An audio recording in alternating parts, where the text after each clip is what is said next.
ರಾಜ್ಯ ರಾಜಕಾರಣಕ್ಕೆ ಬಂದ್ರೆ ಯಾವ ಕ್ಷೇತ್ರದಲ್ಲಿ ಸ್ಪರ್ಧೆ ಎಂಬ ವಿಚಾರದ ಬಗ್ಗೆ ಬಿಡದಿಯ ಭೈರಮಂಗಲ ಗ್ರಾಮದಲ್ಲಿ ಮಾತನಾಡಿದ ಕೇಂದ್ರ ಸಚಿವ ಕುಮಾರಸ್ವಾಮಿ, ರಾಮನಗರ ತಾಲೂಕಿನ ಜನ ನನ್ನನ್ನ ಮನೆ ಮಗನಾಗಿ ಸ್ವೀಕಾರ ಮಾಡಿ 4 ಚುನಾವಣೆಯಲ್ಲಿ ಗೆಲ್ಲಿಸಿದ್ದಾರೆ. ನನ್ನ ಅಂತಿಮ ದಿನಗಳು, ಹೋರಾಟಗಳು ರಾಮನಗರದಲ್ಲೇ ಇರಲಿದೆ. ಮಂಡ್ಯ ಜನರ ಒತ್ತಡಕ್ಕೆ ಮಣಿದು ನಾನು ಮಂಡ್ಯಗೆ ಹೋದೆ ಅಷ್ಟೇ ಅಂತ ಪರೋಕ್ಷವಾಗಿ ರಾಮನಗರ ಸ್ಪರ್ಧೆ ಬಗ್ಗೆ ಕುಮಾರಸ್ವಾಮಿ ಸುಳಿವು ಕೊಟ್ಟಿದ್ದಾರೆ. ಯಾವ ರಾಮನಗರ ತಾಲೂಕಿನ ಜನ ನನ್ನನ್ನು ಮನೆ ಮಗನಾಗಿ ಸ್ವೀಕಾರ ಮಾಡಿ ಬಹುಶಃ 4 ಚುನಾವಣೆ, 2 ಪಾರ್ಲಿಮೆಂಟ್ ಚುನಾವಣೆಯಲ್ಲಿ ನಾನು ನಾಮಪತ್ರ ಸಲ್ಲಿಸಿದ್ದಷ್ಟೇ. ಎಲ್ಲೂ ಚುನಾವಣೆಯಲ್ಲಿ ಮತ ಕೇಳಕ್ಕೆ ಹೋಗಲಿಲ್ಲ. ಅವರೇ ಚುನಾವಣೆ ನಡೆಸಿ ನನ್ನನ್ನು 4 ಬಾರಿ ಶಾಸಕನಾಗಿ 2 ಬಾರಿ ಲೋಕಸಭಾ ಸದಸ್ಯರು ಮಾಡಿದಂಥ ಜಿಲ್ಲೆ ಇದು.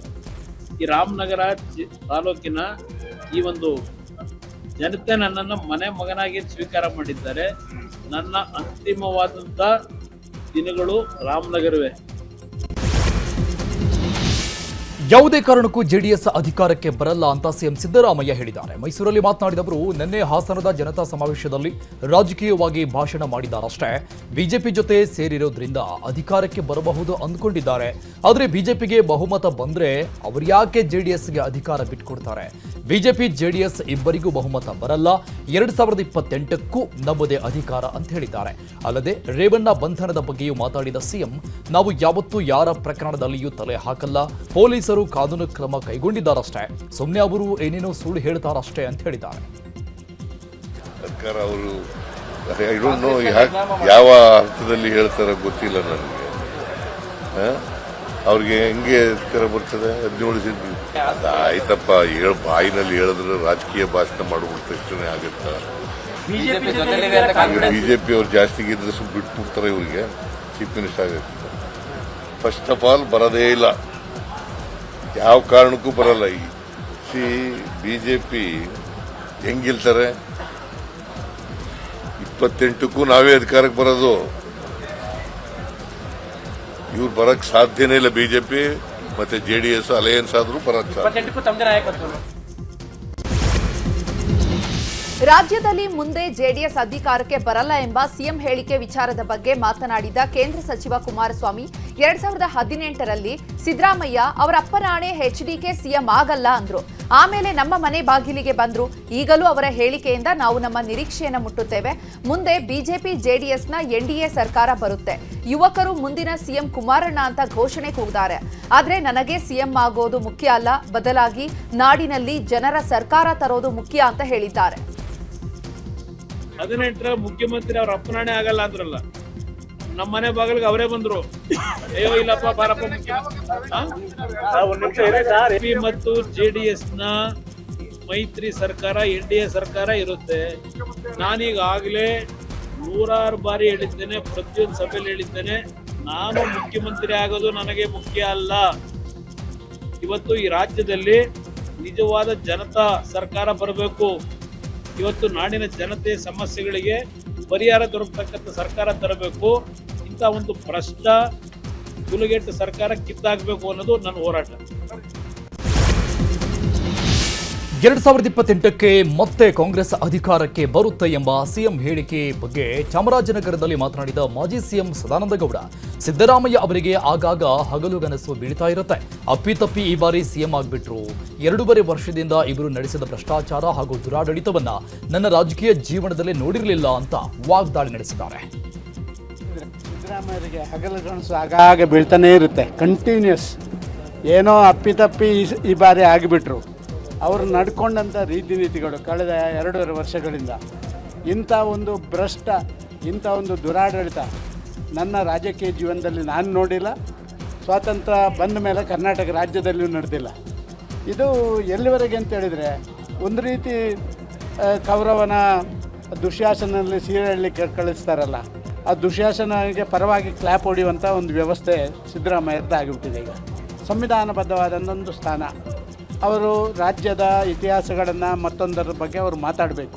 ಅವರು ಕೇಂದ್ರದ ಮೇಲೆ ಟೀಕೆ ಮಾಡುವಂಥದ್ದು, ಮತ್ತೊಂದು ಮಾಡುವಂಥದ್ದು ರಾಜ್ಯಪಾಲರ ಜವಾಬ್ದಾರಿ ಅಲ್ಲ. ರಾಜ್ಯದ ಹಿತಾಸಕ್ತಿಗೆ ಅನುಗುಣವಾಗಿ ಮಾತಾಡುವಂಥ ಆ ಸಂದರ್ಭದಲ್ಲಿ ಕೂಡ ಆ ಶಬ್ದ ಪ್ರಯೋಗಗಳು, ಟೀಕೆ ಟಿಪ್ಪಣಿಗಳು, ಅದಕ್ಕೂ ಒಂದು ಇತಿಮಿತಿ ಇದೆ. ಸಂವಿಧಾನದಲ್ಲಿ ಕೂಡ ರಾಜ್ಯಪಾಲರನ್ನು ಗೌರವದಿಂದ ನಡೆಸ್ಕೊಳ್ಬೇಕು ಅಂತ ಹೇಳುವಂಥದ್ದಿದೆ. ಅದನ್ನು ಬಿಟ್ಟು ಇವರು ಖುಷಿ ಬಂದಂಗೆ ಇವರು ಹೇಳಿದಂಗೆ ಏನು ಇವರ ಆಫೀಸ್ನ ಯಾವುದೋ ಒಂದು ಸ್ಟಾಫನ್ನು ನೋಡಿದಂಗೆ ರಾಜ್ಯಪಾಲರು ನೋಡುವಂಥದ್ದು ಅದು ಸಂಪ್ರದಾಯವೂ ಅಲ್ಲ, ಸರಿನೂ ಅಲ್ಲ. ಹೇಳಿ ಕೇಳಿ 16 ಸರಿ ಬಜೆಟ್ ಕೊಟ್ಟಿದ್ದೀನಿ, ನಾನು ದೇವರಾಜರ ಇದನ್ನು ದಾಖಲೆ ಮುರಿದಿದ್ದೀನಿ. ಮುರಿದದೆಲ್ಲ ಕೆಟ್ಟದರಲ್ಲೇ, ಮುರಿದದೆಲ್ಲ ಒಳ್ಳೆದರಲ್ಲೇ ಅಲ್ಲ. ಬೆಂಗಳೂರು ದಕ್ಷಿಣ ಜಿಲ್ಲೆಯ ಬಿಡದಿಯ ಭೈರಮಂಗಲ ಗ್ರಾಮದಲ್ಲಿ ಜಿಬಿಡಿಎ ಯೋಜನೆ ವಿರೋಧಿಸಿ ರೈತರು ಹೋರಾಟ ಮಾಡ್ತಿದ್ದಾರೆ. ಇನ್ನು ಈ ಹೋರಾಟಕ್ಕೆ ಕೇಂದ್ರ ಸಚಿವ ಕುಮಾರಸ್ವಾಮಿ ಕೂಡ ಬೆಂಬಲ ನೀಡಿದ್ದಾರೆ. ರೈತರ ಜೊತೆಗೆ ಅವರು ಕೂಡ ಪ್ರತಿಭಟನೆಗೆ ಇಳಿದಿದ್ದಾರೆ. ಬಳಿಕ ಮಾತನಾಡಿದ ಅವರು, ಸರ್ಕಾರ ಜನರ ಭಾವನೆ ಅರ್ಥ ಮಾಡಿಕೊಳ್ಳಬೇಕು, ಅಧಿಕಾರ ಶಾಶ್ವತ ಅಲ್ಲ ಅನ್ನುವಂತಹ ಸಣ್ಣ ತಿಳಿವಳಿಕೆ ಅವರಿಗಿಲ್ಲ ಅಂತ ಕಿಡಿಕಾರಿದ್ದಾರೆ. ಭೂಸ್ವಾಧೀನ ಪ್ರಕ್ರಿಯೆಗಳನ್ನು ಮಾಡ್ತಕ್ಕಂಥದ್ದನ್ನೇನು ಕಾಣ್ತಾ ಇದ್ದೇನೆ. ನಾನು ಸರ್ಕಾರಕ್ಕೆ ಹೇಳ್ತಕ್ಕಂಥದ್ದು, ಹಲವಾರು ಭಾಗದಲ್ಲಿ ಕೃಷಿಗೆ ಯೋಗ್ಯವಾಗದೇ ಇರ್ತಕ್ಕಂಥ ಭೂಮಿಗಳು ಇರ್ತಕ್ಕಂಥದ್ದನ್ನ ನಾವು ನೋಡ್ತೇವೆ. ಬೆಂಗಳೂರು ಹೊರವಲಯದ 5 ಭಾಗದಲ್ಲಿ 5 ಟೌನ್ಶಿಪ್ಗಳನ್ನ ಮಾಡಬೇಕು ಅಂತಕ್ಕಂಥದ್ದು, ಸ್ಯಾಟಲೈಟ್ ಟೌನ್ಗಳು ಮಾಡಬೇಕು ಅಂತಕ್ಕಂಥ ನಿರ್ಧಾರ ಮಾಡಿ 2006. ಆ ಸಂದರ್ಭದಲ್ಲಿ ಬೆಂಗಳೂರು ನಗರದ ಮೂಲಭೂತ ಸೌಕರ್ಯಗಳಿಗೆ ಹಲವಾರು ರೀತಿಯ ತೀರ್ಮಾನಗಳನ್ನು ಕೊಟ್ಟಿದ್ದೇನೆ. ಬಜೆಟ್ ವಿಚಾರವಾಗಿ ಮೈಸೂರಲ್ಲಿ ಮಾತನಾಡಿದ ಸಿಎಂ ಸಿದ್ದರಾಮಯ್ಯ, ಫೆಬ್ರವರಿ 2ರಿಂದ ಬಜೆಟ್ ತಯಾರಿ ಅಧಿಕೃತ ಸಭೆ ಆರಂಭ ಮಾಡ್ತೇನೆ. ಈಗಾಗಲೇ ತಯಾರಿ ಪ್ರಕ್ರಿಯೆ ನಡೆದಿದೆ. ಅಧಿಕೃತ ಸಭೆ ಫೆಬ್ರವರಿ 2ರಿಂದ ಶುರು ಮಾಡುತ್ತೇವೆ. ರಾಜ್ಯದಲ್ಲಿ ಬಂಡವಾಳ ಹೂಡಿಕೆ ಮಾಡಲು ಮುಕ್ತ ವಾತಾವರಣ ಇದೆ, ಹೀಗಾಗಿ ಹೆಚ್ಚಿನ ಬಂಡವಾಳ ಹೂಡಿಕೆ ಆಗುತ್ತಾ ಇದೆ. ದಾವೋಸ್ ಸಭೆಯಲ್ಲೂ ಇದರ ಬಗ್ಗೆ ಮಹತ್ವದ ಚರ್ಚೆ ಆಗಿದೆ ಅಂತ ಮಾಹಿತಿ ಕೊಟ್ಟರು. ಕೂಡ ಇನ್ವೆಸ್ಟ್ಮೆಂಟ್ಗೆ ಬಜೆಟ್ ಮೀಟಿಂಗ್ ಇನ್ನ ಪ್ರಾರಂಭ ಆಗಿಲ್ಲ, ಪ್ರಿಲಿಮಿನರಿ ಚರ್ಚೆ ಮಾಡ್ತಾ ಇದ್ದೀವಿ ಫೈನಾನ್ಸ್ ಡಿಪಾರ್ಟ್ಮೆಂಟ್. ಸೊ 2ನೇ ತಾರೀಕಿನಿಂದ ಪ್ರಾರಂಭ ಆಗುತ್ತೆ, ಸ್ಟ್ರಿಕ್ಟ್ ಆಗಿ 2ನೇ ತಾರೀಕಿನಿಂದ. Industries minister DK. ಶಿವಕುಮಾರ್ ಎಲ್ಲ ಹೋಗಿದ್ದಾರೆ ದಾವೋಸ್ಗೆ, ನಾನು ಹೋಗಿದ್ದೆ. ಬಟ್ ಅಲ್ಲಿ ಕರ್ನಾಟಕದಲ್ಲಿ ಯಾವಾಗಲೂ ಕೂಡ ಇನ್ವೆಸ್ಟ್ಮೆಂಟಿಗೆ ಒಳ್ಳೆ ವಾತಾವರಣ ಇದೆ. ನಮ್ಮಲ್ಲಿ ಮ್ಯಾನ್ ಪವರ್ ಜಾಸ್ತಿ ಇದೆ, both skilled and unskilled power ಸಿಗ್ತದೆ. ಟ್ರೈನಿಂಗ್, ಸ್ಕಿಲ್ ಟ್ರೈನಿಂಗ್ ಎಲ್ಲ ಮಾಡಿಕೊಡ್ತಾ ಇದ್ದೀವಿ. ಬಜೆಟ್ ಮೀಟಿಂಗ್ ಇನ್ನ ಪ್ರಾರಂಭ ಆಗಿಲ್ಲ, ಪ್ರಿಲಿಮಿನರಿ. ದಾವೋಸ್ನಿಂದ ಮರಳಿದ ಬಳಿಕ ಮಾಧ್ಯಮಗಳಿಗೆ ಮಾತನಾಡಿದ ಡಿಸಿಎಂ ಡಿಕೆ ಶಿವಕುಮಾರ್ ಅಲ್ಲಿಯ ಅನುಭವವನ್ನ ಹಂಚಿಕೊಂಡಿದ್ದಾರೆ. ಸಿಎಂ ಆದೇಶದ ಮೇರೆಗೆ ದಾವೋಸ್ ಮೀಟಿಂಗ್ಗೆ ಹೋಗಿದ್ವಿ. ಇದು 56ನೇ ವರ್ಷದ ಮೀಟಿಂಗ್. ಕರ್ನಾಟಕಕ್ಕೆ ಒಂದು ಸ್ಥಾನ ಕೊಟ್ಟಿದ್ರು. ಸುಮಾರು 10 ರಾಜ್ಯಗಳ ಸಿಎಂಗಳು ಭಾಗವಹಿಸಿದ್ರು. ಟ್ರಂಪ್ ಸೇರಿದಂತೆ ವಿಶ್ವದ ದೊಡ್ಡ ದೊಡ್ಡ ಉದ್ಯಮಿಗಳು ಭಾಗಿಯಾಗಿದ್ರು. ಭಾರತವನ್ನ ಬೆಂಗಳೂರಿನ ಮೂಲಕ ನೋಡ್ತಿದ್ದಾರೆ. ಸಭೆಯಲ್ಲಿ ನಮಗೂ ಕೂಡ ಕ್ರಾಸ್ ಕ್ವಶನ್ಗಳನ್ನ ಕೇಳಿದ್ರು. ಇದೇ ವೇಳೆ ವರ್ಲ್ಡ್ ಬ್ಯಾಂಕ್ ಹೆಡ್ ಅಜಯ್ ಬಂಗಾರರನ್ನ ಭೇಟಿಯಾಗಿ ಮಾತನಾಡಿದ್ದೇನೆ.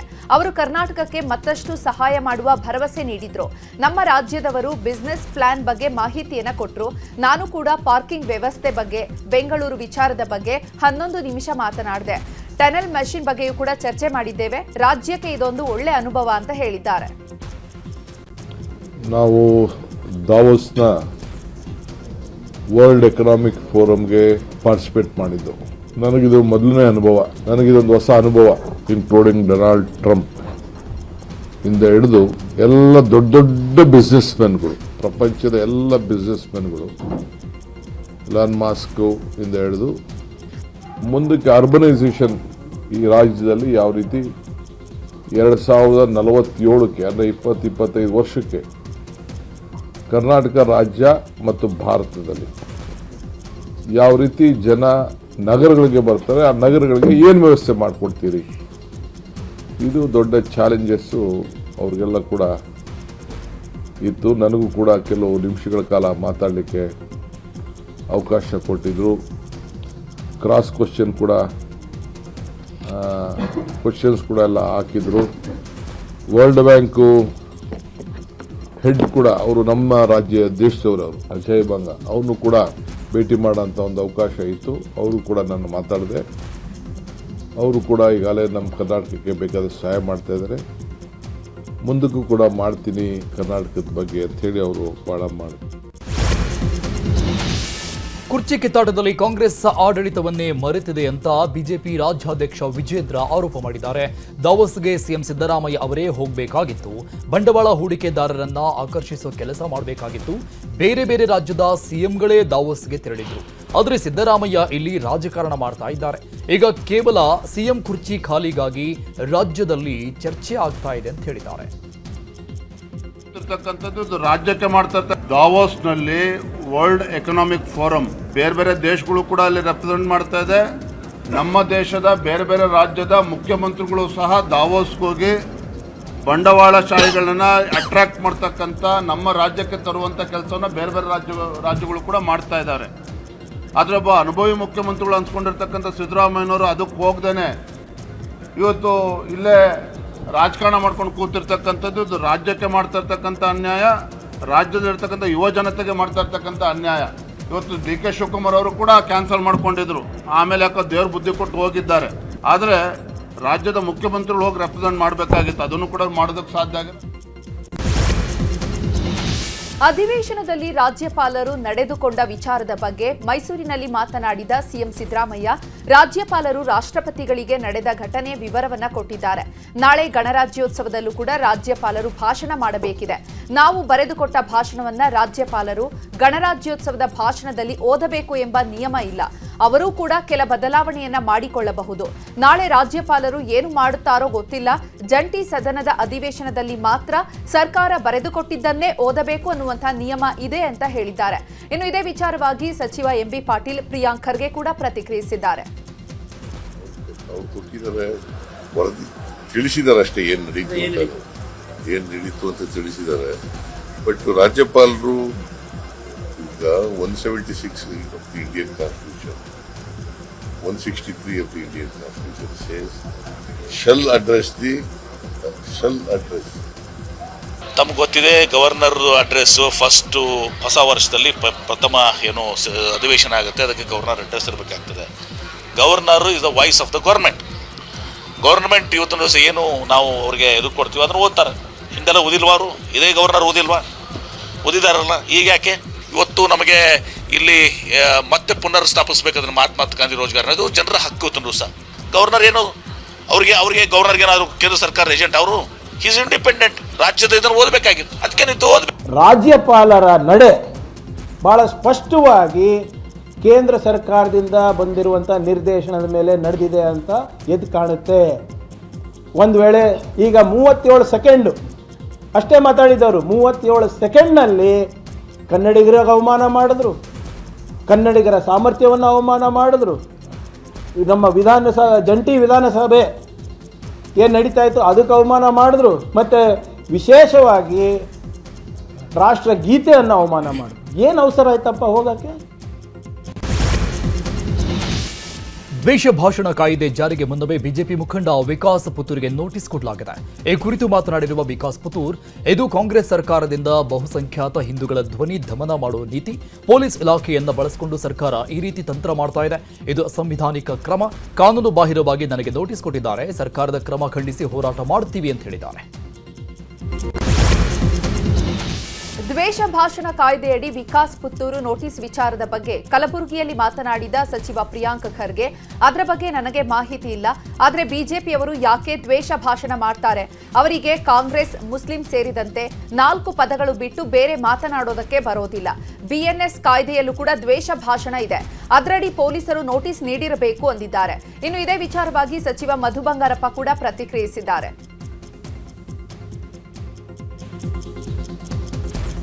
ದ್ವೇಷ ಭಾಷಣ ಮಾಡೋದು ಯಾಕೆ ಇವರಿಗೆ? ಇವರಿಗೆ ಈ 4-5 ಪದ ಯಾವುದು ಪಾಕಿಸ್ತಾನು, ಮುಸಲ್ಮಾನು, ಕಾಂಗ್ರೆಸ್ಸು, ನೆಹರು, ಇವೆಲ್ಲ 4-5 ಪದಗಳು ತೆಗೆದ್ಬಿಟ್ರೆ ಇವ್ರಿಗೆ ಭಾಷಣನೇ ಬರೋದಿಲ್ಲ. ಯಾಕೆ ದ್ವೇಷ ಭಾಷಣ ಮಾಡ್ಬೇಕು ಇವ್ರು? ನಿಮ್ಗೆ ಗೊತ್ತಿಲ್ಲ, ಕಾನೂನಿದೆ, ಈಗೆಲ್ಲ ಹೊಸ ಬಿಲ್ಲು ಬಂದಿದೆ. ಐ ಥಿಂಕ್ ಜಿಯೋ ಆಗಿದೆಯೇನೋ ಗೊತ್ತಿಲ್ಲ. ಅಲ್ಲ ಆ ಥರ ಈಗ ಯಾರೇ ದ್ವೇಷ ಭಾಷಣ ಮಾಡಿದ್ರೆ ಹೆಂಗೆ ಅಲೋ ಮಾಡೋಕ್ಕಾಗುತ್ತೆ? ಅದನ್ನ ಕಾನೂನು ರೀತಿಯಲ್ಲಿ ತಗೊಳ್ಬೇಕಾಗತ್ತೆ. ಹಾಕಿದ್ದಾರೆ ಇದ್ರೆ ಅದೇನು ಆರ್ಡರ್ ಯಾವ ರೀತಿಯಲ್ಲಿ ಆಗಿದೆ ಅದನ್ನ ನೋಡ್ಬೇಕು. ಇದು ಹೊಸ ಕಾನೂನು ಇರೋದ್ರಿಂದ ಇನ್ನು ವಿಕಾಸ್ ಪುತ್ತೂರಿಗೆ ನೋಟಿಸ್ ಕೊಟ್ಟಿರುವ ವಿಚಾರದ ಬಗ್ಗೆ ಮಾತನಾಡಿದ ವಿಜೇಂದ್ರ, ತರೀಕೆರೆಯಲ್ಲಿ ನಮ್ಮ ಕಾರ್ಯಕರ್ತನ ಮೇಲೆ ವಿನಾಕಾರಣ ನೋಟಿಸ್ ಕೊಡಲಾಗಿದೆ. ವಿಕಾಸ್ ಮೇಲೆ ಕಾರ್ಯಕ್ರಮಕ್ಕೂ ಮುನ್ನವೇ ನೋಟಿಸ್ ಕೊಡ್ತಾರೆ. ದ್ವೇಷ ಭಾಷಣದ ಅಸ್ತ್ರ ಇಟ್ಟು ವಿರೋಧ ಪಕ್ಷದ ಧ್ವನಿ ಅಡಗಿಸಲು ಸರ್ಕಾರ ಮುಂದಾಗಿದೆ. ರಾಜ್ಯ ಸರ್ಕಾರ ಗೂಂಡಾಗಿರಿಗೆ ಇಳಿದಿದೆ ಅಂತ ಆಕ್ರೋಶ ವ್ಯಕ್ತಪಡಿಸಿದ್ದಾರೆ. ಭಾಷಣ ಮಾಡೋ ಮುಂಚಿತವಾಗಿನೇ ದ್ವೇಷ ಭಾಷಣ ಮಾಡ್ತಾರೆ ಅಂತೇಳಿ ಇವ್ರು ಹೆಂಗೆ ಅದಕ್ಕೆ ಬರ್ತಾರೆ, ಇವರು ತೀರ್ಮಾನಕ್ಕೆ ಬರ್ತಾರೆ.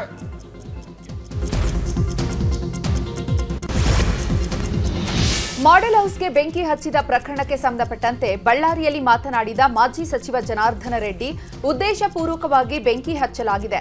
ಭಯದ ವಾತಾವರಣ ಸೃಷ್ಟಿ ಮಾಡಲು ಈ ಕೃತ್ಯ ಎಸಗಿದ್ದಾರೆ. ಇಬ್ಬರು ಲೇಔಟ್ ಸೆಕ್ಯೂರಿಟಿಗಳು ಬೆಂಕಿ ಹಚ್ಚಿದ್ದನ್ನ ನೋಡಿದ್ದಾರೆ. ಬೈಕ್ನಲ್ಲಿ ಬಂದ 6 ಜನರು ಬಾಗಿಲು ಕಿಟಕಿ ಗಾಜನ್ನ ಒಡೆದು ಒಳಗೆ ಹೋಗಿದ್ದಾರೆ. ರೀಲ್ಸ್ ಅಂತ ಹೇಳೋದು ನಿಜಕ್ಕೂ ಹಾಸ್ಯಾಸ್ಪದ. ರೀಲ್ಸ್ ಮಾಡಿದ್ರೆ ವಿಡಿಯೋ ಬಿಡುಗಡೆ ಮಾಡಲಿ ಅಂತ ಕಿಡಿಕಾರಿದ್ದಾರೆ. ಬಳ್ಳಾರಿ ಗಲಾಟೆ ವಿಚಾರವಾಗಿ ಮಾತನಾಡಿದ ಶಾಸಕ ಲಕ್ಷ್ಮಣ ಸವದಿ, ಬಳ್ಳಾರಿ ಗಲಾಟೆಗೂ ಸರ್ಕಾರಕ್ಕೂ ಸಂಬಂಧ ಇಲ್ಲ. ಬಳ್ಳಾರಿಯಲ್ಲಿ ಆಗಾಗ ವೈಯಕ್ತಿಕ ಗಲಾಟೆ ನಡೀತಾ ಇರುತ್ತೆ. ಆ ಗಲಾಟೆಗೆ ಸರ್ಕಾರಕ್ಕೂ ಸಂಬಂಧ ಇಲ್ಲ. ಪೊಲೀಸರು ಸೂಕ್ಷ್ಮ ತನಿಖೆ ನಡೆಸಿದ್ದಾರೆ ಅಂತ ಹೇಳಿದ್ದಾರೆ. ಸಚಿವ ಶಿವರಾಜ್ ತಂಗಡಗಿ ವಿರುದ್ಧ ಕೊಪ್ಪಳದ ಕನಕಗಿರಿಯ ಮಾಜಿ ಶಾಸಕ ಬಸವರಾಜ ದಡೇಸಗೂರು ವಾಗ್ದಾಳಿ ನಡೆಸಿದ್ದಾರೆ. ಶಿವರಾಜ್ ತಂಗಡಗಿಯನ್ನ ಇಸ್ಪೀಟ್ ಮಂತ್ರಿ ಅಂತ ಕರೆದಿದ್ದಾರೆ. ಸಚಿವರಿಗೆ ಎಲ್ಲೆಲ್ಲಿ ಸೋರ್ಸು ಹೋಗುತ್ತೋ ಅಲ್ಲಿ ಇಸ್ಪೀಟ್ ಮರಳು ದಂಧೆ ಮಾಡ್ತಾರೆ. ಕ್ಷೇತ್ರಕ್ಕೆ ಬಂದಾಗ ಮಂತ್ರಿಯೇ ಇಸ್ಪೀಟ್ ಆಡ್ತಾರೆ. ಇದ್ರ ಬಗ್ಗೆ ದಾಖಲೆ ನೀಡುವ ಅವಶ್ಯಕತೆ ಬಂದ್ರೆ ಕೊಡ್ತೀನಿ. ಇಡೀ ಜಿಲ್ಲೆಯಲ್ಲಿ ಅಕ್ರಮ ಚಟುವಟಿಕೆಗಳ ತಾಣವಾಗಿದೆ ಅಂತ ಕಿಡಿಕಾರಿದ್ದಾರೆ. ಸಾರ್ ಇಸ್ಪಟ್ ಆಡಂತ ಆತ ಹೇಳ್ತಾ ಇದ್ದಾನೆ. ರೈತ ಮುಖಂಡರು ಇಸ್ಪಟ್ ಆಡ್ತಾನ್ರಿ, ಅವ್ನು ನಾಚಿಕೆ ಹೇಳ್ತಾನ. ಮಂತ್ರಿ ಇಸ್ಪಟ್ ಆಡ್ತಾ ಇದ್ದಾನಪ್ಪ. ಅದಕ್ಕೇನು ಮಾಡ್ತದ್ರಿ? ತಾನು ಆಂಧ್ರಬಾರ್ ಆಡ್ತಾ ಇದ್ದಾನೆ. ಕ್ಷೇತ್ರಕ್ಕೆ ಬಂದಾಗ ಎಲ್ಲ ಮುಖಂಡರ ಕರ್ಸಿ ಆಂಧ್ರಬಾರ್ ಆಡ್ತಾನೆ. ನೀನು ಇದಕ್ಕೆ ತಾನು ಇಸ್ಪಟ್ ಆಡೋ ಮನುಷ್ಯ ಅಲ್ಲನಲ್ಲ. ತಾನು ಶುದ್ಧ ಇದ್ದಾನೆ ಕೇಳ್ಬಿಡ್ರಿ. ಮಂತ್ರಿ ಇಸ್ಪಟ್ ಆಡ್ತಾ ಇದ್ದಾನ ಅಲ್ಲ. ಇವಾಗ ಬ್ಲಾಕಿಗೆ ಇಷ್ಟು ಹೊತ್ತಿಗೆ ಏನು ಸೋರ್ಸ್ ಹೋಗ್ತೈತಿ, ಸೋರ್ಸ್ ಹೋಗ್ಲಾರ್ದಂಗೆ ಏನು ಅವ್ರವ್ರ ಹೊಲ್ದಾಗ ಜನ ತುಂಬ್ತಾ ಇದ್ದಾರಲ್ಲ, ಅವೆಲ್ಲ ಯಾಕಂದ್ರಿ ಅಲ್ಲಿಗೆ ಹೋಗ್ಬೇಕು. ಶಿಡ್ಲಘಟ್ಟ ನಗರಸಭೆ ಪೌರಾಯುಕ್ತೆಗೆ ಬೆದರಿಕೆ ಪ್ರಕರಣ ಸಂಬಂಧಪಟ್ಟಂಗೆ ಶಿಡ್ಲಘಟ್ಟ ನಗರ ಪೊಲೀಸ್ ಠಾಣೆಯಲ್ಲಿ ಮತ್ತೊಂದು ಎಫ್ಐಆರ್ ದಾಖಲಾಗಿದೆ. ನಗರಸಭೆ ಪೌರಾಯುಕ್ತೆ ಅಮೃತಗೌಡಗೆ ಬೆದರಿಕೆ ಪತ್ರ ಸಂಬಂಧ ಎಫ್ಐಆರ್ ದಾಖಲು ಮಾಡಲಾಗಿದೆ. ಮೊದಲು ಎನ್ಸಿಆರ್ ಪ್ರಕರಣ ದಾಖಲಿಸಲಾಗಿತ್ತು. ಈಗ ನ್ಯಾಯಾಲಯದ ಅನುಮತಿ ಪಡೆದು ಪೊಲೀಸರು ಎಫ್ಐಆರ್ ದಾಖಲು ಮಾಡಿದ್ದಾರೆ. ಬಿಜೆಪಿ ಶಾಸಕ ಸುರೇಶ್ ಕುಮಾರ್ ವಿರುದ್ಧ ದೂರು ದಾಖಲು ಮಾಡಲಾಗಿದೆ. ಸಚಿವ ಭೈರತಿ ಸುರೇಶ್ ವಿರುದ್ಧ ನಿಂದನಾತ್ಮಕ ಪದ ಬಳಕೆ ಮಾಡಿದ್ದ ಆರೋಪದಡಿಯಲ್ಲಿ ವಿಧಾನಸೌಧ ಪೊಲೀಸ್ ಠಾಣೆಯಲ್ಲಿ ದೂರು ದಾಖಲಾಗಿದೆ. ಕಾಂಗ್ರೆಸ್ ಮುಖಂಡ ಮನೋಹರ್ ಅಂಡ್ ಟೀಮ್ ದೂರು ದಾಖಲಿಸಿದೆ.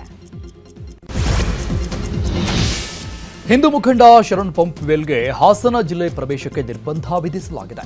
ಇಂದು ನಡೀತಾ ಇರುವ ಶ್ರವಣಬೆಳಗೊಳ ಅರಸೀಕೆರೆ ಹಿಂದೂ ಸಮಾಜೋತ್ಸವ ಕಾರ್ಯಕ್ರಮದಲ್ಲಿ ಶರಣ್ ಪಂಪ್ವೆಲ್ ಭಾಷಣಕಾರರಾಗಿದ್ದರು. ಆದರೆ ಕೋಮು ಸೌಹಾರ್ದತೆಗೆ ಧಕ್ಕೆ ತರುವ ಸಾಧ್ಯತೆ ಇರೋದ್ರಿಂದ ಶರಣ್ ಪಂಪ್ವೆಲ್ ಪ್ರವೇಶವನ್ನು ನಿಷೇಧಿಸಲಾಗಿದೆ. ಇಂದಿನಿಂದ ನಾಳೆ ಬೆಳಗ್ಗೆ 6 ಗಂಟೆಯವರೆಗೆ ಪ್ರವೇಶ ನಿರ್ಬಂಧಿಸಿ ಡಿಸಿ ಲತಾ ಕುಮಾರಿ ಆದೇಶ ಹೊರಡಿಸಿದ್ದಾರೆ. ಚಾಮರಾಜನಗರದ ಗುಂಡ್ಲುಪೇಟೆಯಲ್ಲಿ ಖಾಸಗಿ ಶಾಲೆಯೊಂದರ ಉದ್ಘಾಟನಾ ಸಮಾರಂಭದಲ್ಲಿ ಭಾಗಿಯಾಗಿದ್ದ ಬಿಜೆಪಿ ರಾಷ್ಟ್ರೀಯ ಸಂಘಟನಾ ಪ್ರಧಾನ ಕಾರ್ಯದರ್ಶಿ ಬಿಎಲ್ ಸಂತೋಷ್ ತಮ್ಮ ಕಾಲೇಜು ಜೀವನವನ್ನ ನೆನೆದಿದ್ದಾರೆ. ನಾನು ಎಲ್ಲರಂತೆ ಕಾಲೇಜಿನಲ್ಲಿ ಕಾಂಪೌಂಡ್ ಮೇಲೆ ಕುಳಿತು ಕಾಲೇಜು ಜೀವನವನ್ನ ಕಳೆದಿದ್ದೆ. ಕಾಲೇಜಿನ ಬಳಿ ಒಂದು ಜನತಾ ಹೋಟೆಲ್ ಇತ್ತು. ಅಲ್ಲಿಗೆ ನಮ್ಮ ಶಂಕರನ್ ಮಾಸ್ಟರ್ ಬರ್ತಾ ಇದ್ದಂತೆ ಕಾಂಪೌಂಡ್ ಇಳಿದು ಕ್ಲಾಸ್ಗೆ ಹೋಗಿ ಕೂರ್ತಾ ಇದ್ದು ಅಂತ ತಮ್ಮ ಕಾಲೇಜು ದಿನಗಳ ಬಗ್ಗೆ ಹೇಳ್ಕೊಂಡಿದ್ದಾರೆ. ಎಲ್ಲರ ತರನೇ ಕಾಂಪೌಂಡ್ ಗೋಡೆ ಮೇಲೆ ಕೂತ್ಕೊಂಡೆ ಕಾಲೇಜ್ ದಿನಗಳನ್ನ ಕಳೆದವರು. ಅಕಸ್ಮಾತ್ ಕಾಲೇಜ್ ಕಾಂಪೌಂಡ್ ಮೇಲೆ ಯಾರು ಕೂತಿಲ್ಲ ಅಂತ ಹೇಳಿದ್ರೆ, ಸ್ವಲ್ಪ ಗಲಾಟೆ ಮಾಡಿಲ್ಲ ಅಂತ ಹೇಳಿದ್ರೆ ಏನೋ ಅವನ ಹತ್ರ ಏನೋ ವ್ಯತ್ಯಾಸ ಇದೆ ಅಂತ ಅರ್ಥ. ಯಾಕಂದ್ರೆ ಆ ವಯಸ್ಸಲ್ಲಿ ಅದೆಲ್ಲ ಮಾಡಬೇಕಾಗಿರೋ ಕೆಲಸಗಳೇ ಅಂತಾರೆ. ಎಲ್ಲರೂ ಮಾಡ್ಬೇಕು, ಮಾಡ್ಲಿಲ್ಲ ಅಂದ್ರೆ ಏನೋ ವ್ಯತ್ಯಾಸ ಇದ್ದಾರೆ. ಹಾಗೆ ನಾವು ಕಾಂಪೌಂಡ್ ಗೋಡೆ ಮೇಲೆ ಕೂತ್ಕೊಂಡೆ ಕಳೆದವರು ಅಂತಲ್ಲಿ. ಆದ್ರೆ ಕಾಂಪೌಂಡ್ ಗೋಡೆ ಮೇಲೆ ಕೂತ್ಕೊಂಡಾಗ ಆ ದೂರದಲ್ಲಿ ಒಂದು ಜನತಾ ಹೋಟೆಲ್ ಅಂತಿತ್ತು. ಆ ಜನತಾ ಹೋಟೆಲ್ ಹತ್ರ ಕೈಯಲ್ಲಿ 2 ಪುಸ್ತಕ ಹಿಡ್ಕೊಂಡು ಶಂಕರನ್ ಮಾಸ್ಟರ್ ತಿರುಗಿದ್ರು ಅಂತ ಹೇಳಿದ್ರೆ ಕಾರ್ನರ್ಗೆ. ಉಳಿದ ಎಲ್ಲರ ಜೊತೆ ನಾನು ಕೂಡ ಕಾಂಪೌಂಡ್ ನಿಂದ ಕೆಳಗಡೆ ಇದ್ದು ಸೀದಾ ಹೋಗಿ ಕಾಲೇಜಲ್ಲಿ ಕೂತ್ಕೊಳ್ತಿದ್ದ. ಅವ್ರು ಬೈತಾರೆ ಅನ್ನೋ ಹೆದರಿಕೆ ಖಂಡಿತ ಇಲ್ಲ. ಕಾಲೇಜಲ್ಲಿ ಹೊಡಿತಾರ ಅನ್ನೋ ಹೆದರಿಕೆ ಇಲ್ಲವೇ ಇಲ್ಲ. ಈಗ ಪ್ರೈಮರಿ ಸ್ಕೂಲಲ್ಲೂ ಇಲ್ಲ. ಅಪ್ಪ ಅಮ್ಮ ಬಂದು ಟೀಚರ್ ಹತ್ರ ಜಗಳ ಆಡ್ತಾರೆ. ಇವತ್ತಿನ ಟೀಚರ್ಗಳ ಕೆಲಸ ಬಹಳ ಕಷ್ಟ. ಮಕ್ಕಳಿಗೆ ಹೊಡೆಯೋ ಆಗಿಲ್ಲ ಇವತ್ತು. ಯಾಕಂದ್ರೆ ಬೆಳಗಾವಿ ಚೋರ್ಲಾ ಘಾಟ್ನಲ್ಲಿ ರಾಬರಿ ಪ್ರಕರಣ ಸಂಬಂಧಪಟ್ಟಂಗೆ ರಾಬರಿ ಆಗಿದ್ದು 400 ಕೋಟಿಯಲ್ಲ ಬರೋಬ್ಬರಿ 1000 ಕೋಟಿ ಲೂಟಿ ಮಾಡಲಾಗಿದೆ. ಗೋವಾದಿಂದ ಮಹಾರಾಷ್ಟ್ರಕ್ಕೆ 1000 ಕೋಟಿಯನ್ನ 2 ಕಂಟೈನರ್ಗಳಲ್ಲಿ ಸಾಗಿಸ್ತಾ ಇದ್ದ ವೇಳೆ 2 ಕಂಟೈನರ್ಗಳು ನಾಪತ್ತೆಯಾಗಿದ್ದಾವೆ. 2025 ಅಕ್ಟೋಬರ್ 16ರಂದು ರಾಬರಿ ನಡೆದಿದ್ದು 3 ರಾಜ್ಯಗಳ ಪೊಲೀಸರಿಂದ ದರೋಡೆಕೋರರಿಗಾಗಿ ಶೋಧ ಕಾರ್ಯ ಮಾಡಲಾಗ್ತಾ ಇದೆ. ಈಗಾಗಲೇ ಎಸ್ಐಟಿ ರಚನೆ ಮಾಡಿ 6 ಜನರನ್ನ ವಶಕ್ಕೆ ಪಡೆದು ಮಹಾರಾಷ್ಟ್ರದ ನಾಸಿಕ್ನಲ್ಲಿ ತೀವ್ರ ವಿಚಾರಣೆ ಮಾಡಲಾಗ್ತಾ ಇದೆ. ಈ ಕುರಿತು ಬೆಳಗಾವಿ ಎಸ್ಪಿ ಕೆ ರಾಮರಾಜನ್ ಪ್ರಕರಣದ ಕುರಿತು ಮಾಹಿತಿ ಕೊಟ್ಟರು. ಇನ್ನು ಬೆಳಗಾವಿ ರಾಬರಿ ಪ್ರಕರಣದ ಕುರಿತು ಬೆಂಗಳೂರಲ್ಲಿ ಗೃಹ ಸಚಿವ ಪರಮೇಶ್ವರ್ ಮಾತನಾಡಿದರು. ಮಹಾರಾಷ್ಟ್ರ ಪೊಲೀಸರು ನಮ್ಮ ಪೊಲೀಸರಿಗೆ ಪತ್ರ ಬರೆದಿದ್ದಾರೆ. ಅದರ ಬಗ್ಗೆ ಹೆಚ್ಚು ಮಾಹಿತಿಯನ್ನ ಕೇಳಿದ್ದೇನೆ, ಪರಿಶೀಲಿಸಿ ಮಾಹಿತಿ ಕೊಡುವಂತೆ ಹೇಳಿದ್ದೇನೆ ಅಂತ ತಿಳಿಸಿದ್ದಾರೆ. ಇನ್ನು ಇದೇ ವಿಚಾರವಾಗಿ ಸಚಿವ ಎಂಬಿ ಪಾಟೀಲ್ ಪ್ರಿಯಾಂಕ್ ಖರ್ಗೆ ಕೂಡ ಪ್ರತಿಕ್ರಿಯಿಸಿದ್ದಾರೆ. ಕೊಪ್ಪಳದ ಗಂಗಾವತಿಯಲ್ಲಿ ನಡೆದ ವೆಂಕಟೇಶ್ ಕುರುಬರ ಕೊಲೆ ಆರೋಪಿಯ ಮಾಸ್ಟರ್ ಮೈಂಡ್ ರವಿ ನ್ಯಾಯಾಲಯಕ್ಕೆ ಬರುವಾಗ ಬಿಲ್ಡಪ್ ಕೊಟ್ಟಿದ್ದಾನೆ. 2025 ಅಕ್ಟೋಬರ್ 7ರಂದು ವೆಂಕಟೇಶ್ ಕುರುಬರ ಮರ್ಡರ್ ಆಗಿತ್ತು. ಇದೇ ಪ್ರಕರಣದ ಪ್ರಮುಖ ಆರೋಪಿಯಾದಂತಹ ರವಿ ಅಂಡ್ ಗ್ಯಾಂಗ್ನ 2 ದಿನದ ಹಿಂದೆ ನ್ಯಾಯಾಲಯಕ್ಕೆ ಕರೆತರಲಾಗಿತ್ತು. ಈ ವೇಳೆ ರವಿ ಕೈಬೀಸುತ್ತಾ ಬಿಲ್ಡಪ್ನಲ್ಲಿ ಬಂದಿರುವುದು ಸೋಷಿಯಲ್ ಮೀಡಿಯಾದಲ್ಲಿ ವೈರಲ್ ಆಗಿದೆ. ಅಪ್ರಾಪ್ತ ಬಾಲಕ ವಿಡಿಯೋ ಹರಿಬಿಟ್ಟಿದ್ದು, ವಿಡಿಯೋ ವೈರಲ್ ಬಗ್ಗೆ ಪೊಲೀಸರು ತನಿಖೆ ಮಾಡುತ್ತಿದ್ದಾರೆ. ಟ್ರಾಫಿಕ್ ಜಾಮ್ ಎಫೆಕ್ಟ್ನಿಂದಾಗಿ ವ್ಯಕ್ತಿಯೊಬ್ಬ ಹೆದ್ದಾರಿಯಲ್ಲೇ ಮೂತ್ರ ವಿಸರ್ಜನೆ ಮಾಡಿದ್ದಾನೆ. ಬೆಂಗಳೂರು ಹೊಸೂರು ಹೆದ್ದಾರಿ ಚಂದಾಪುರ ಫ್ಲೈಓವರ್ ಮೇಲೆ ಘಟನೆ ನಡೆದಿದೆ. ನಿನ್ನೆ ಹೆದ್ದಾರಿಯಲ್ಲಿ ಕಿಲೋಮೀಟರ್ ಗಟ್ಟಲೆ ಟ್ರಾಫಿಕ್ ಜಾಮ್ ಉಂಟಾಗಿತ್ತು. ಈ ವೇಳೆ ಕಾರ್ನಲ್ಲಿದ್ದ ವ್ಯಕ್ತಿಯೊಬ್ಬರಿಗೆ ಮೂತ್ರ ವಿಸರ್ಜನೆಗೆ ಅರ್ಜೆಂಟ್ ಆಗಿದೆ. ಈ ವೇಳೆ ನಡುರಸ್ತೆಯಲ್ಲೇ ಆ ವ್ಯಕ್ತಿ ಮೂತ್ರ ವಿಸರ್ಜನೆ ಮಾಡಿದ್ದಾನೆ. ಈ ವಿಡಿಯೋ ಜಾಲತಾಣದಲ್ಲಿ ವೈರಲ್ ಆಗ್ತಾ ಇದೆ. ಹುಳಿಮಾವು ಪೊಲೀಸರಿಂದ ಬೃಹತ್ ಸೈಬರ್ ವಂಚನೆಯ ಜಾಲ ಪತ್ತೆ ಕೇಸ್ಗೆ ಇಡಿ ಎಂಟ್ರಿಯಾಗಿದೆ. ಇನ್ವೆಸ್ಟ್ಮೆಂಟ್ ಹೆಸರಲ್ಲಿ ಅಮಾಯಕರನ್ನ ದೆಹಲಿಯಲ್ಲಿ ಕೂತು ಗ್ಯಾಂಗ್ ವಂಚನೆ ಮಾಡಿತ್ತು. ಈ ಘಟನೆಗೆ ಸಂಬಂಧಪಟ್ಟಂತೆ ಹುಳಿಮಾವು ಪೊಲೀಸರು 12 ಜನರನ್ನ ಬಂಧಿಸಿ ತನಿಖೆ ನಡೆಸ್ತಾ ಇದ್ದಾರೆ. ಇನ್ನು ತನಿಖೆ ವೇಳೆ 9,000 ಅಕೌಂಟ್ಗಳ ಮೂಲಕ ಅಕ್ರಮ ಹಣ ವಹಿವಾಟು ನಡೆಸಿರೋದು ಪತ್ತೆಯಾಗಿದೆ. ಈ ಬಗ್ಗೆ ಇಡಿ ಅಧಿಕಾರಿಗಳು ಮಾಹಿತಿಯನ್ನು ಪಡೆದುಕೊಂಡಿದ್ದು ಪಿಎಂಎಲ್ಎ ಕಾಯ್ದೆಯಡಿ ಪ್ರಕರಣ ದಾಖಲಿಸಿ ತನಿಖೆಗೆ ಮುಂದಾಗಿದ್ದಾರೆ. ಹಾವು ಕಡಿದು ಬಾಲಕಿ ಸಾವನ್ನಪ್ಪಿರುವ ಘಟನೆ ಯಾದಗಿರಿ ಜಿಲ್ಲೆಯ ಶಹಾಪುರ ತಾಲೂಕಿನ ಹುರಸಗುಂಡಗಿ ಗ್ರಾಮದಲ್ಲಿ ನಡೆದಿದೆ. 3 ವರ್ಷದ ರೂಪ ಮೃತಪಟ್ಟ ಬಾಲಕಿಯಾಗಿದ್ದು, ಮನೆ ಅಂಗಳದಲ್ಲಿ ಆಟ ಆಡ್ತಾ ಇದ್ದ ವೇಳೆ ಬಾಲಕಿ ಗೊತ್ತಿಲ್ಲದೆ ಹಾವನ್ನ ಹಿಡಿದಿದ್ದಾಳೆ. ಈ ವೇಳೆ ಹಾವು ಕಚ್ಚಿದ್ದು ಬಾಲಕಿ ಮೃತಪಟ್ಟಿದ್ದಾಳೆ. ದಳಪತಿ ವಿಜಯ್ ತಮ್ಮ ಪಕ್ಷವಾದ ಟಿವಿಕೆ ಚಿಹ್ನೆಯನ್ನ ಇಂದು ಬಿಡುಗಡೆ ಮಾಡಿದ್ದಾರೆ. ವಿಷಲ್ ಹೊಡೆಯುವ ಮೂಲಕ ಚಿಹ್ನೆ ಬಿಡುಗಡೆ ಮಾಡಿದ್ದಾರೆ. ತಮಿಳುನಾಡಿನ ಮಹಾಬಲಪುರಂನಲ್ಲಿ ಕಾರ್ಯಕ್ರಮ ನಡೆದಿದ್ದು ತಮ್ಮ ಪಕ್ಷದ ವಿಷಲ್ ಚಿಹ್ನೆಯನ್ನ ವಿಜಯ್ ಬಿಡುಗಡೆ ಮಾಡಿದ್ದಾರೆ. ಬಳಿಕ ಮಾತನಾಡಿದ ಅವರು, ಈಗಿನ ರಾಜಕೀಯ ಪಕ್ಷಗಳಂತೆ ನಾನು ಎಂದಿಗೂ ಭ್ರಷ್ಟಾಚಾರದಲ್ಲಿ ತೊಡಗಲ್ಲ. ಭ್ರಷ್ಟಾಚಾರದ ಒಂದು ಹನಿ ಕಲೆಯೂ ಕೂಡ ನನ್ನನ್ನು ಮುಟ್ಟಲ್ಲ. ನನಗೆ ಅದರ ಅವಶ್ಯಕತೆಯೂ ಇಲ್ಲ ಅಂದಿದ್ದಾರೆ.